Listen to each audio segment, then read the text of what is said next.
Subscribe करिए हमारे channel target UP TET CTET को और बेल आइकन को दबाइए। हेलो फ्रेंड्स, मैं रेनू स्वागत करती हूँ आप सभी भावी अध्यापक एवं अध्यापिकाओं का आपके अपने channel target UP TET CTET में। दोस्तों, आज इस वीडियो में हम आपके हिंदी विषय के मोस्ट इम्पोर्टेंट 30 क्वेश्चंस को पढ़ने वाले हैं, जो कि बहुत बहुत इंपॉर्टेंट है आपके एग्जाम की दृष्टि से। तो चलिए स्टार्ट करते हैं। वीडियो के शुरू होने से पहले आप लोग वीडियो को शेयर जरूर कर दीजिए। मैं बार बार कहती हूँ कि आप लोग के फ्रेंड्स भी जब आपके साथ ही पढ़ेंगे तो आप लोग को पढ़ने में और मजा आएगा। तो डिस्क्रिप्शन बॉक्स में और कमेंट बॉक्स में जो मैंने पहले भी वीडियोस बनाई है उसकी भी लिंक है, उनको भी आप देखिएगा और इस वीडियो को आप पूरा ध्यान से देखिएगा और कितने क्वेश्चंस आपने सही किए लास्ट में जरूर कमेंट करके जाइएगा दोस्तों। इससे मुझे भी पता चलेगा कि आपकी तैयारी कितनी बेहतर चल रही है। तो चलिए स्टार्ट करते हैं हम क्वेश्चन नंबर 1 से। अजायब घर है। अजायब घर जो शब्द है यह किस प्रकार का शब्द है? देशी शब्द है, विदेशी शब्द है, तद्भव शब्द है या फिर संकर शब्द है? दोस्तों यहाँ पर देखिए, अगर आप यहाँ पर अजायब घर को अलग अलग करेंगे तो ये देखिए, यहाँ पर ये हो गया अजायब और ये हो गया घर। तो घर तो हिंदी शब्द है, ये तो आप लोगों को पता ही है। और ये जो अजायब है ये है अरबी शब्द।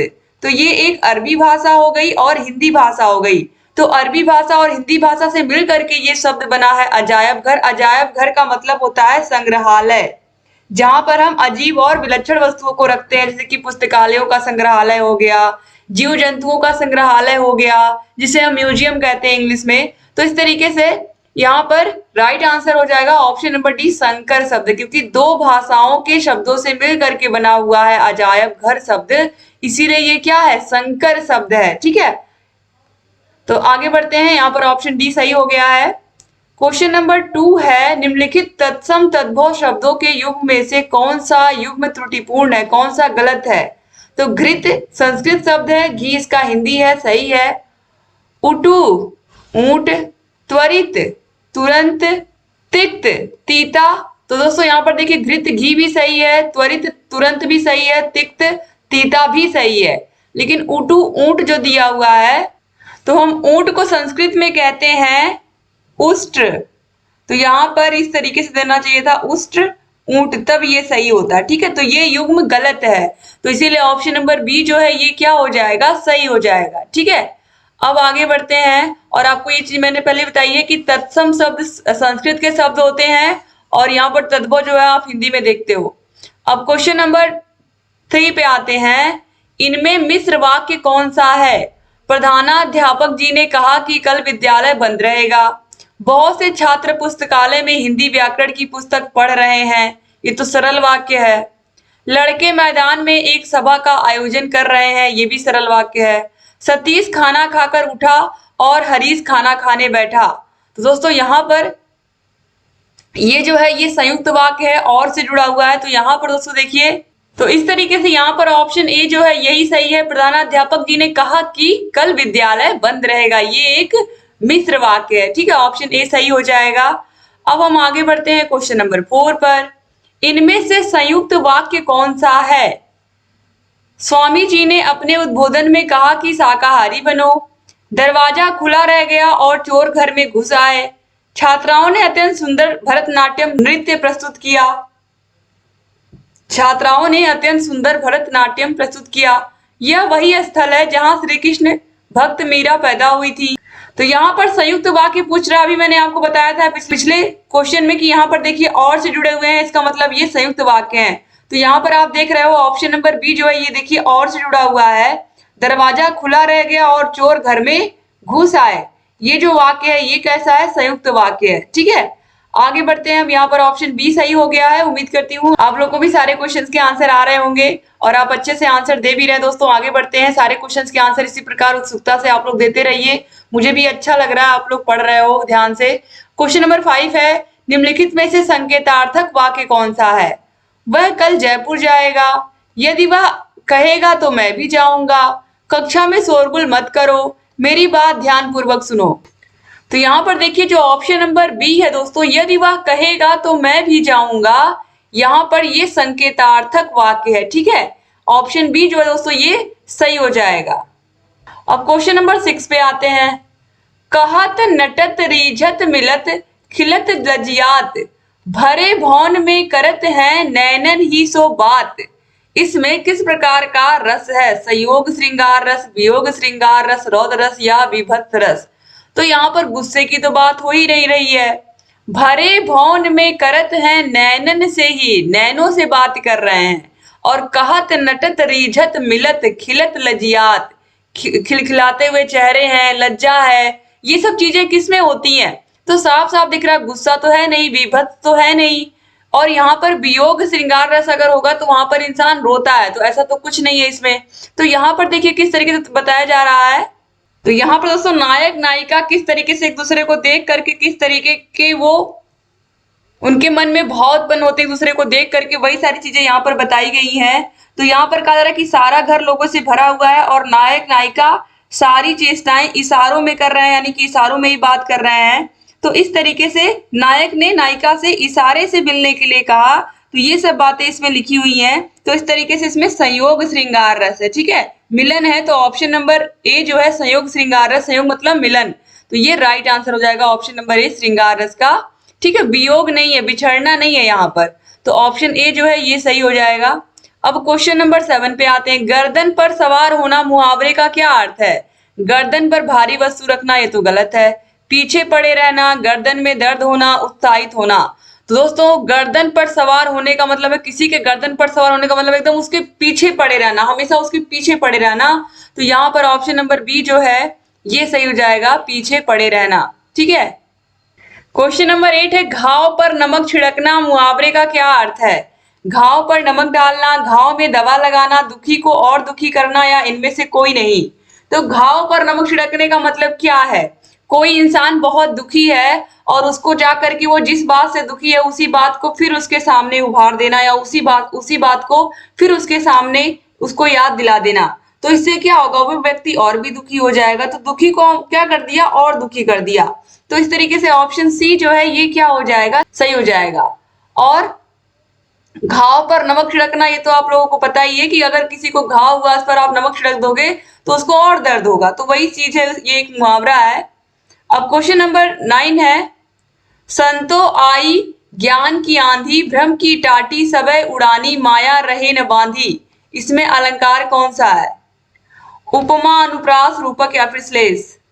तो दोस्तों यहाँ पर देखिए ये कबीर जी का कथन है और कबीर जी ने इसमें ये चीजें बताई दोस्तों कि किस तरीके से जब जो मनुष्य है उसका जो हृदय है, जब उसके अंदर ज्ञान भर जाता है, यानी कि व्यक्ति के हृदय में जब ज्ञान संचित हो जाता है तो जो उसके अंदर के दुर्गुण होते हैं वो नष्ट हो जाते हैं, उसके अंदर की जो कमियां होती हैं वो धीरे धीरे खत्म होने लगती हैं। तो इस तरीके से अगर किसी व्यक्ति के मन में ज्ञान का उदय हो गया है तो उसके समस्त दुर्गुण नष्ट हो जाते हैं, यही बात बताया गया है इसमें। तो यहाँ पर देखिए भ्रम की टाटी, यानी कि भ्रम रूपी टाटी जो है वो नष्ट हो जाती है जब व्यक्ति को ज्ञान हो जाता है, सही ज्ञान। तो यहाँ पर भ्रम रूपी टाटी की बात की जा रही है। तो इस तरीके से, और ज्ञान की आंधी, ज्ञान रूपी आंधी आती है तो भ्रम की टाटी टूट जाती है, जो भ्रम होते हैं वो खत्म हो जाते हैं जब व्यक्ति को ज्ञान हो जाता है। तो ज्ञान रूपी आंधी और भ्रम रूपी टाटी, तो यहाँ पर रूपक अलंकार हो जाएगा, ऑप्शन नंबर सी जो है ये सही हो जाएगा। ज्ञान की तुलना आंधी से, भ्रम की तुलना टाटी से की जा रही है। टाटी मतलब गांव में इस तरीके से होता है, बना हुआ होता है, लकड़ी होता है इसमें, और इसमें कुछ पत्तियां होती हैं सूखी जिनको मिला करके टाटी बनाई जाती है लगाने के लिए, आप लोग को पता होगा। अब क्वेश्चन नंबर 10 पे आते हैं। देहाती दुनिया नामक उपन्यास के उपन्यासकार कौन है? विशंभर नाथ शर्मा, शिव पूजन सहाय, बेचन शर्मा उग्र, भगवती चरण वर्मा। दोस्तों राइट आंसर हो जाएगा ऑप्शन नंबर बी, शिव पूजन सहाय। किसकी रचना है? देहाती दुनिया नामक उपन्यास शिव पूजन सहाय जी की रचना है। अब हम क्वेश्चन नंबर 11 पे आते हैं। भगवती चरण वर्मा के उपन्यास हैं चित्रलेखा, भूले बिसरे चित्र, सबही नचावत राम गुसाई या इनमें से सभी। तो दोस्तों भगवती चरण वर्मा के ये सबके सब उपन्यास है, चित्रलेखा भी है, भूले बिसरे चित्र भी है और सबही नचावत राम गुसाई। तो ऑप्शन नंबर डी जो है इनमें से सभी, ये राइट आंसर हो जाएगा। ठीक है, अब आगे बढ़ते हैं हम क्वेश्चन नंबर 12 पे। हिंदी भाषा का पढ़ना लिखना किससे शुरू करना चाहिए? अक्षरों से, शब्दों से, वाक्यों से या इन सभी के एक साथ शिक्षण से। हिंदी भाषा का जो पढ़ना लिखना दोस्तों, सबसे पहले बच्चों को हम अक्षर ज्ञान देते हैं। हम अक्षर ज्ञान देते हैं और अक्षरों से ही मिल करके, फिर अक्षरों से ही मिल करके हम बच्चों को शब्द बनाए, जैसे कि घ और र मिल करके घर होते हैं बिना मात्रा के शब्दों को। फिर उसके बाद हम मात्रा वाले शब्दों को बच्चों को बताना शुरू करते हैं। इस तरीके से यहाँ पर सबसे पहले अक्षरों का ज्ञान देना होता है। तो ऑप्शन ए जो है ये क्या हो जाएगा, सही हो जाएगा। ठीक है, अब आगे बढ़ते हैं। क्वेश्चन नंबर 13 है, बच्चों का हस्तलेख सुधारने के लिए क्या उपाय करने चाहिए। बच्चों की राइटिंग अच्छी हो, इसके लिए क्या कर सकते हैं हम, अनुलेख लिखवा सकते हैं, प्रतिलेख लिखवा सकते हैं, सुलेख प्रतियोगिता करा सकते हैं, सुलेख मतलब सुंदर लिखने वाली प्रतियोगिता करा सकते हैं, या उपरोक्त सभी। बच्चों को क्या कर सकते हैं जिससे उनकी जो राइटिंग है, हैंड राइटिंग, वो अच्छी हो। तो इसके लिए हम क्या कर सकते हैं, आप लोग आंसर दीजिए इसका। तो दोस्तों यहाँ पर देखिए ऑप्शन नंबर डी जो है, उपरोक्त सभी, ये सारी चीजें हम कर सकते हैं। अनुलेख, प्रतिलेख, सुलेख, जितना बच्चा लिखेगा, ये सब लेख लेख सब में लिखना ही तो आ रहा है। अनुलेख, प्रतिलेख, सुलेख, जितना बच्चा लिखेगा उतनी ही उसकी राइटिंग सुंदर होगी। तो यहाँ पर ऑप्शन डी जो है ये सही हो जाएगा। अब क्वेश्चन नंबर 14 पे आते हैं। क्वेश्चन नंबर 14 है, चिराग तले अंधेरा लोकोक्ति का क्या अर्थ है। अपनी बुराई नहीं दिखती, दीपक के नीचे छाया, उजाला और अंधेरे का मिश्रण, या इनमें से कोई नहीं। चिराग तले अंधेरा का क्या मतलब होता है। चिराग तले अंधेरा का मतलब यही होता है कि अपनी बुराई नहीं दिखती है। जैसे कि अगर कोई दिया जल रहा है या कोई दीपक जल रहा है, तो आप देखते हो कि वो जल तो रहा है लेकिन उसके नीचे क्या होता है, अंधेरा होता है। ठीक है, तो यानी कि जो चिराग है, जो दीपक है, वो चारों ओर रोशनी तो दे रहा है लेकिन उसके खुद के नीचे क्या है, अंधेरा है। तो इसी प्रकार से चिराग तले अंधेरे का मतलब है अपनी बुराई नहीं दिखती है। तो ऑप्शन नंबर ए जो है ये सही हो जाएगा। क्वेश्चन नंबर 15 है, चौबे गए छब्बे बनने दूबे बनकर आए। चौबे गए छब्बे बनने दूबे बनकर आए लोकोक्ति का क्या अर्थ है। ज्यादा होशियार बनना, मूर्ख होना, अधिक लाभ के लिए किए गए काम में हानि होना, या हानि के बदले लाभ होना। तो चौबे गए छब्बे बनने दूबे बनकर आए, इसका मतलब आप सभी लोगों को साफ साफ अर्थ दिख रहा है इसका, कि अधिक लाभ पाने के लिए गए थे। चौबे थे, 4 से 6 बनने गए थे और 2 बनकर आ गए। 4 से 6 बनने गए थे लेकिन बनकर क्या आ गए, 2। 4 से 2 पर पहुंच गए, इसका क्या मतलब हुआ, 4 से 6 बनने की कोशिश में 4 से 2 बन गए। तो यानी कि क्या हो गया, घाटा हो गया ना, 4 से कम हो गया ना 2। इसका मतलब सिंपल सा क्या, अधिक लाभ पाने के लिए किए गए काम में हानि हो गई। तो यहाँ पर ऑप्शन सी जो है ये सही हो जाएगा। ठीक है, अब आगे बढ़ते हैं क्वेश्चन नंबर 16 पे। वैशाली की नगर वधु नामक उपन्यास के लेखक कौन है या उपन्यासकार कौन है। नागार्जुन, चतुरसेन शास्त्री, श्रीलाल शुक्ल, या गिरिराज किशोर। इनमें से कौन है जो वैशाली की नगर वधु नामक उपन्यास के उपन्यासकार हैं। दोस्तों यहाँ पर देखिए राइट आंसर हो जाएगा ऑप्शन नंबर बी, यहाँ पर चतुरसेन शास्त्री। ऑप्शन बी यहाँ पर सही हो जाएगा। ठीक है, तो वैशाली की नगर वधु नामक उपन्यास किसने लिखा है, चतुरसेन शास्त्री जी ने लिखा है। अब क्वेश्चन नंबर 17 है, मैला आंचल नामक प्रथम आंचलिक उपन्यास के उपन्यासकार है। मैला आंचल, नागार्जुन, भीष्मशानी, फणीश्वर नाथ रेणु, या फिर उषा प्रियमवदा। इनमें से कौन है मैला आंचल नामक आंचलिक उपन्यास के उपन्यासकार। दोस्तों राइट आंसर हो जाएगा option number C, Phanishwar Nath Renu. ठीक है, ऑप्शन सी सही हो जाएगा। अब क्वेश्चन नंबर 18 है, मौखिक पठन से क्या लाभ होता है। जब मुख से हम पढ़ते हैं तो इससे क्या लाभ होता है। लिखित भाषा में सुधार होता है, मौखिक भाषा में सुधार होता है, इन दोनों में सुधार होता है, या कोई लाभ नहीं होता है। तो दोस्तों यहाँ पर देखिए जो राइट आंसर हो जाएगा, जब हम मुख से पढ़ते हैं, कोई चीज लिखी हुई है उसको पढ़ते हैं, तो लिखित भाषा में और मौखिक भाषा में दोनों में सुधार होता है। कैसे, जब हम मुख से बोल करके कोई पाठ बच्चे पढ़ रहे हैं, मान लीजिए बच्चे ही खुद से कोई लेसन पढ़ रहे हैं, कोई लेसन पढ़ रहे हैं, तो वो शब्दों को सही सही पढ़ रहे हैं, तो वो सही सही कहीं लिखना होगा तो वो सही सही ही लिखेंगे। इस तरीके से केवल पढ़ने से बच्चे पढ़ना ही नहीं सीखते हैं, जैसे अगर बच्चे मुख से बोल करके पढ़ रहे हैं तो उसका उच्चारण क्या कर रहे हैं, वो शुद्ध रूप से कर रहे हैं ना। और जब वो शुद्ध रूप से करेंगे, जब शुद्ध रूप से किसी शब्द को बोलेंगे तो वो शुद्ध रूप से उसको लिखेंगे भी। तो मौखिक भाषा यानी कि मौखिक पठन से, मुख से बोल करके जब बच्चे पढ़ते हैं तो इससे उनकी लिखित भाषा में भी सुधार होता है, क्योंकि वो जब सही सही पढ़ेंगे तो उस शब्द को या उस वाक्य को सही सही ही लिखेंगे। तो दोनों में ही सुधार होता है। याद रखिएगा, ऑप्शन सी जो है सही हो जाएगा। क्वेश्चन नंबर 19 है, बच्चों का सक्रिय शब्दकोश किसे कहते हैं। सक्रिय शब्दकोश का मतलब ऐसा है कि जिन शब्दों को बच्चे रोज यूज करते हैं अपने घरों में, जिन शब्दों का अर्थ बच्चे जानते हैं, जिन शब्दों को बच्चे जानते हैं, जिन शब्दों का प्रयोग बच्चे जानते हैं, या जिन शब्दों का अर्थ बच्चे जानते हैं और प्रयोग करते हैं। तो ऑप्शन डी जो है, जिन शब्दों का अर्थ बच्चे जानते हैं और प्रयोग करते हैं, ये सही हो जाएगा। तो यहाँ पर ऑप्शन डी जो है ये सही हो जाएगा दोस्तों, कि जिन शब्दों का अर्थ बच्चे जानते हैं और जिनका वो अपने जीवन में हमेशा प्रयोग करते रहते हैं, रोजमर्रा के जीवन में भी प्रयोग करते हैं, तो वो उनके सक्रिय शब्दकोश होते हैं। क्वेश्चन नंबर 20 पे आते हैं, जाके पैर न फटे बिवाई, सो क्या जाने पीर पराई, लोकोक्ति का क्या अर्थ है। जाके पैर न फटे बिवाई, इसका मतलब दोस्तों ये होता है कि जिसने कभी दुख देखा ही नहीं है वो दूसरे का दुख कैसे समझ पाएगा। यानी कि जब खुद पर बीतती है तभी इंसान समझ पाता है, लेकिन जब खुद पर नहीं बीती होती है तो इंसान को दूसरे की पीड़ा, दूसरे का दर्द नहीं समझ में आता है। तो यहाँ पर देखिए, सभी को खुशी नहीं मिलती, ये तो गलत है। सभी को जीवन में कष्ट नहीं होता, तो ये भी इसका अर्थ नहीं है। जिसने कुछ नहीं भोगा वह दुखी जन का कष्ट नहीं समझ सकता, ये बिल्कुल सही है। यही इस लोकोक्ति का अर्थ है कि जिसने कभी कष्ट नहीं सहा है उसे दुखी व्यक्ति का कष्ट समझ में नहीं आएगा। तो ऑप्शन सी जो है ये सही हो जाएगा। इसीलिए हम कहते हैं जिस पर बीतती है वही जानता है, यानी कि जिसने महसूस कर लिया उसे पता होगा, जिसने महसूस ही नहीं किया है उस दुख को, दर्द को, उसको नहीं पता होगा। अब क्वेश्चन नंबर 21 पे आते हैं, दूध का दूध और पानी का पानी करना, लोकोक्ति का क्या अर्थ है।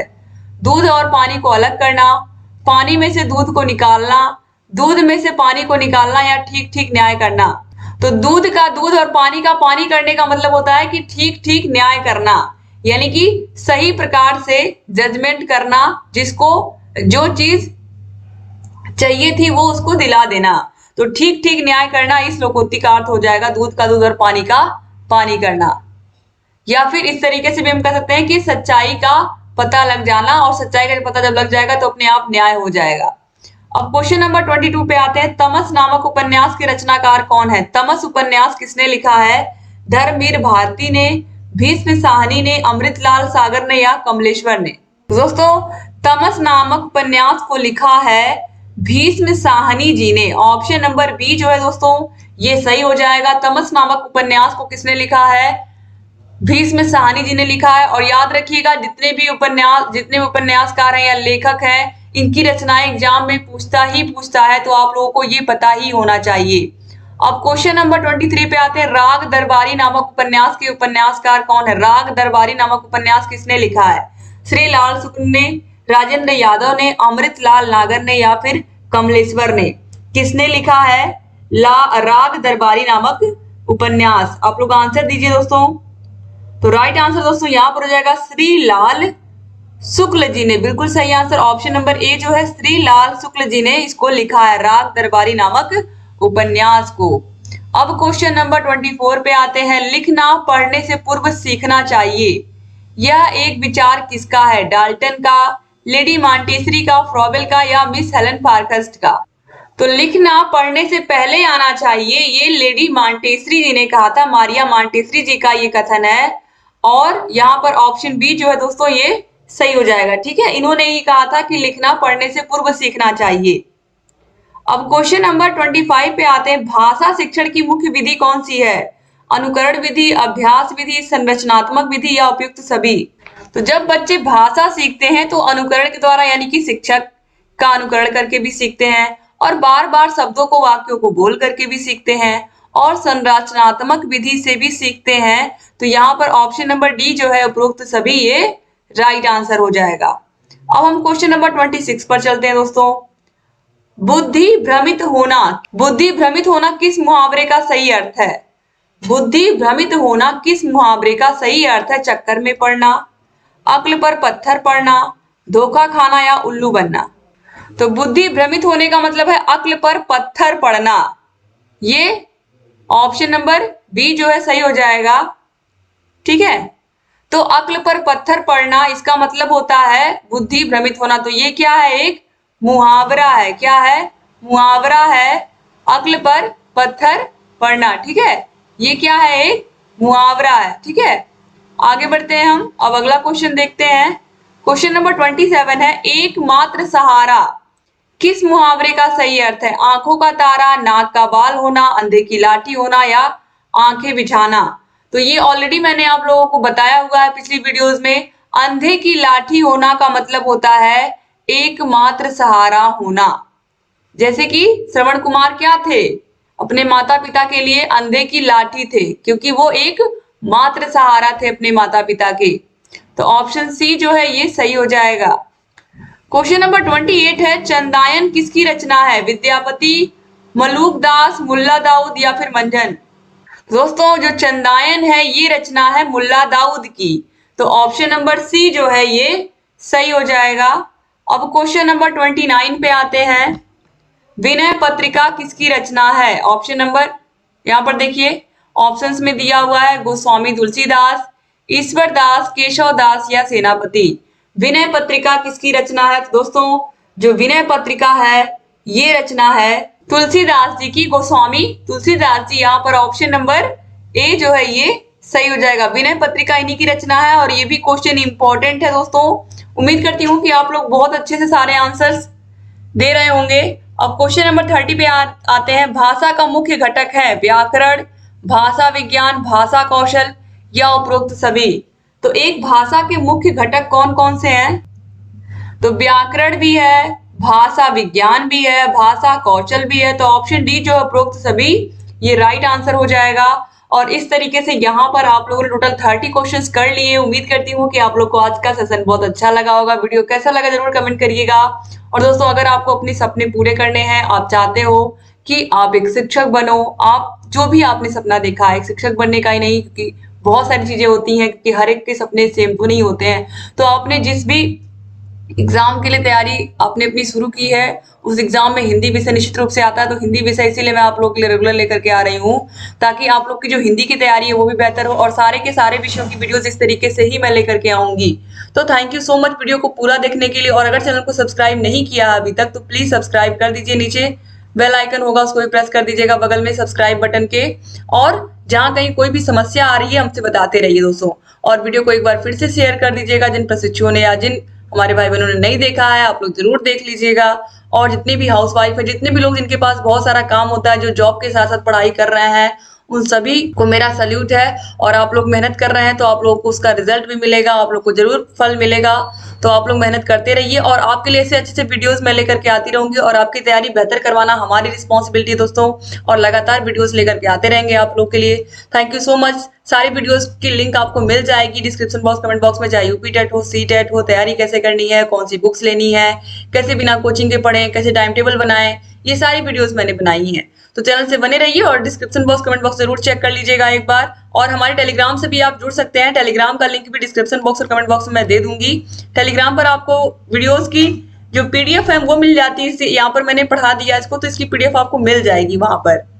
तो इसी तरीके से चैनल से बने रहिए और अच्छी अच्छी वीडियोस लेकर के आती रहूंगी और आपकी तैयारी को बेहतर से बेहतर करवाती रहूंगी। थैंक यू सो मच दोस्तों।